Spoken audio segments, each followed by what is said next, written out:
欢迎来到新闻频道，明星们很高兴您订阅了该频道。肖战又变帅了，主持人随口一夸，他却用一句回答让整个娱乐圈都沉默了。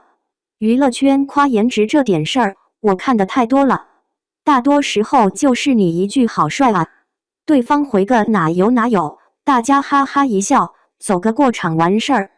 而肖战这回偏不按套路来，愣是把一夸长相的机会完成了一堂职业课。那天是2025年1月初，他去给代言品牌站台做直播，现场视频我特意拉了好几遍，状态确实好，整个人松弛又干净，眼神那叫一个亮堂。主持人看着也是真心感叹：肖战，你怎么又变帅了？这话放在娱乐圈吧，就跟到哪儿了？这种寒暄差不多，标准社交套话。按常规流程，很多艺人要么开玩笑，可能今天化妆师心情好，要么自黑。我不就是普通人吗？找个安全牌往那一搁，既显得谦虚，又不容易被截屏嘲。谁愿意在镜头前多说一句有风险的？结果肖战笑了一下，说的那句话现在全网都熟，最近可能又融入了一个新的角色吧，一直在拍戏，准备新作品，来到新的城市，开启了很多不一样的新体验。你说长不长？不长。你说装不装？一点不虚。就这句，看着平平无奇，其实门道可多了。我就纳闷了，同样是被夸好看，怎么有的人回一句味儿就不一样？而问题不在那句夸，而在他脑袋里到底把自己当什么人看。说实话，这2年我在娱乐记者圈里真见过太多靠脸吃饭的美人崩塌史。有的刚火的时候，一天30个通告，粉丝夸的天上有地下无，连自己都信了。结果2年没作品，镜头一拉近，全是疲态。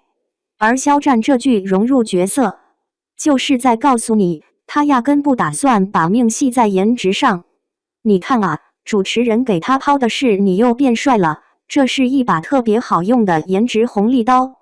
换手的人一准顺着这刀往下切，开始聊护肤，聊健身，聊怎么保持状态，顺便种草几样产品不香吗？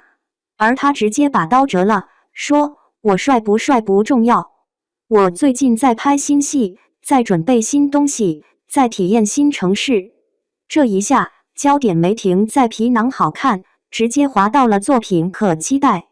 他在用一种很自然的方式把大众的注意力拽回来，别老盯着我脸看，你看看我干的活儿，这就有意思了。你想啊，同样是直播宣传，别人高举颜值大旗，他拿的是角色这块牌匾。而这种选择其实特别费劲，因为短期看颜值话题更吸粉，评论区一片老公好帅，可从职业寿命看，作品才是长久饭票。大部分人嘴上懂，心里未必真愿意这么干。话说回来，这句回答最妙的地方还在态度上，不卑不亢。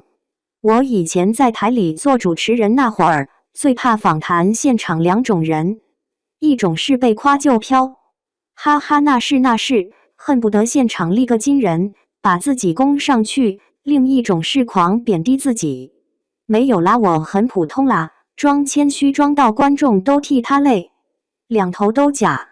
而肖战这句，就是那种刚刚好的自然承认对方严厉的变化，但不端着，不躲着，也不膨胀。最近融入了一个新的角色，这话等于说，你们看到的是状态变化，而我知道这变化从哪来的。这个分寸感，说白了就是情商。而这种情商，不是那种油乎乎的人间清醒台词，是有职业底子的。因为他顺手还把新剧《十日终焉》和角色旗下给带出来了。你想啊，他提新角色、新作品、新城市，这些关键词对粉丝就是信号灯。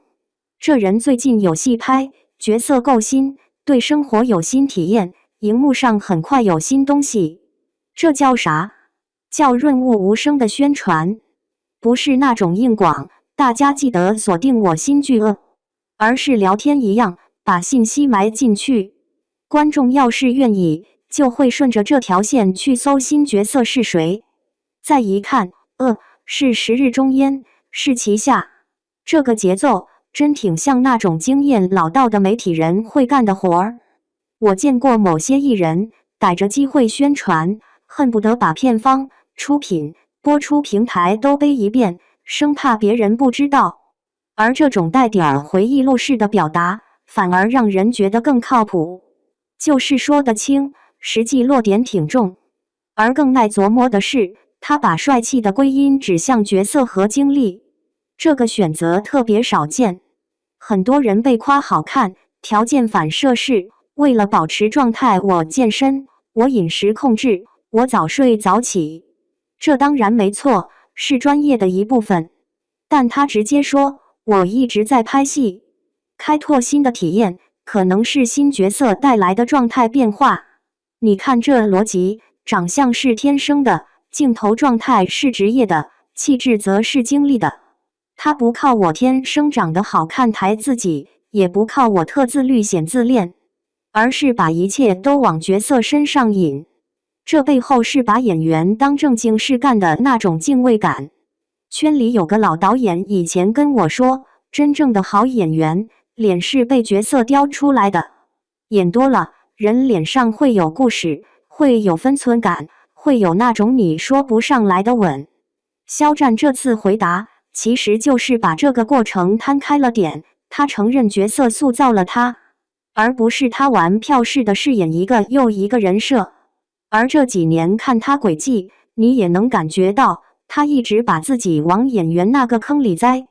出道之初，靠流量起盘没啥好否认，但从《陈情令》之后，选剧本的节奏明显往男角色靠，古装、现实题材、舞台剧都敢碰。你说他没野心，我是不信的。可这野心，更多像一股想在作品上留点痕迹的劲儿，而不是只在热搜上刷存在。说实话，流量时代对人特有毒。你刷个短视频，评论一片老公好帅好会做人，人间清醒。夸久了，有些人就迷糊了，以为观众永远爱的是这张脸。结果哪天状态掉下来了，大家转头就追下一个脸，而你连个像样的作品留不下。肖战这句融入了新角色，我更愿意理解成是一种自我提醒，你得靠作品说话，不然帅也白帅。他等于当着全国观众的面，把自己的帅拆解成职业的一部分。这种拆解是清醒的，也是克制的。我就老觉得，现在特别缺这种把好看当附属品的艺人。不是否认美貌，而是不被美貌牵着鼻子走。你想啊，职业运动员不会整天说我天赋好，他会说训练系统好；医生不会天天夸自己手美，而会说这几年手术经验。只有演艺圈，夸颜值还能变成主要话题。肖战这样的回答，就是往专业圈那边靠了半步。而从人味上讲，这句话又挺温柔。主持人夸他帅，是善意，他完全接住了，一点没有那种高高在上的疏离感。很多人为了显高冷，被夸就敷衍两句，不往下接话，弄得别人也尴尬。而他既回应了，又顺着往下聊新体验，等于现场氛围被他往一个更轻松的方向带，而且观众也有新话题可聊。你得承认，这种临场反应不是一朝一夕练出来的。肖战这几年经历的舆论风浪，媒体都写过，咱也不重复。一个人被骂到那个程度还能回来，心态要是再浮躁，那才怪。这种把夸奖往职业上掰的反射动作，其实就是经历过一些事以后，习惯性把目光往更长远的地方看。说到底，这句话背后是他把自己定位成会变化的人。他说来到新的城市，开启了很多不一样的新体验。这时候你再看那句你怎么又变帅了，其实答案已经隐在里面。人一旦不断往新的环境走，状态自然会更新。不是他硬凹少年感，而是他愿意保持流动感。我以前采访问过一个老戏骨，人家说演员如果10年一个样子，那是职业灾难。观众的眼睛很刁的，你一旦被看成某种固定形象，后面很难再突破。肖战这种把帅归功于角色的说法，其实也是在给自己留空间。我可以随着角色变老、变成熟、变钝感，但这一切都是人物需要，不是资本安排。有意思的是，他粉丝现在很爱说一句话：越演戏越好看。乍一听像夸颜值，细琢磨是在夸他心态稳、眼神有东西、演技贴人物。这种好看已经不局限于五官，而是整体气场。你看微博底下不少评论也会说，他现在笑起来比以前更松弛了。我说实话，这就不是护肤品能刷出来的。而娱乐圈最难得的，不是演技开挂，是人没被浮华泡软。赚钱容易的环境里，要守住专业优先的时不时和自己较劲。别人新代言、新综艺不断，他偏在剧组里待着，对流量慢一点也无所谓。这种看起来不聪明的选择，长期看来往往是最聪明的。我碰到不少圈内工作人员私下里说，肖战的团队节奏一直挺老派，重心压在作品上，公关上不搞花里胡哨，把人从各种乱七八糟的常理往回拽。你说他们完全不在乎热度，那是假话，但他们很清楚，真正能给这个人兜底的，从来不是直播间里几句好帅，而是几年后还能被提起的角色名。所以你再回头看这段直播，小小一问一答，其实像撕开了一条缝，让你看到一个演员的职业底色。别人追着镜头跑，他追着角色跑；别人把夸赞当糖吃，他把夸赞当行程记录。原来角色对我产生了这样的外显影响。我特别爱一句老话：好看的皮囊千篇一律，有趣的气质万里挑一。而有趣气质从哪儿来？不就是一个人怎么对待自己的工作，怎么对待外界的评价，怎么处理自己的虚荣心？肖战这句看着很会说话，其实是他在不断给自己画职业边界。我可以被夸帅，但你别只当我帅。咱话放这儿，娱乐圈从来不缺长得好看的，明年、后年肯定还有新脸让你眼前一亮。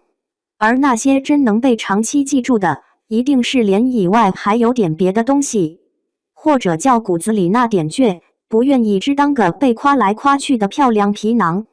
期待旗下上线那天，大家再回头看这剧最近融入了一个新的角色，会忽然意识到，原来那天直播上那个更帅的他，是这一段经历塑出来的。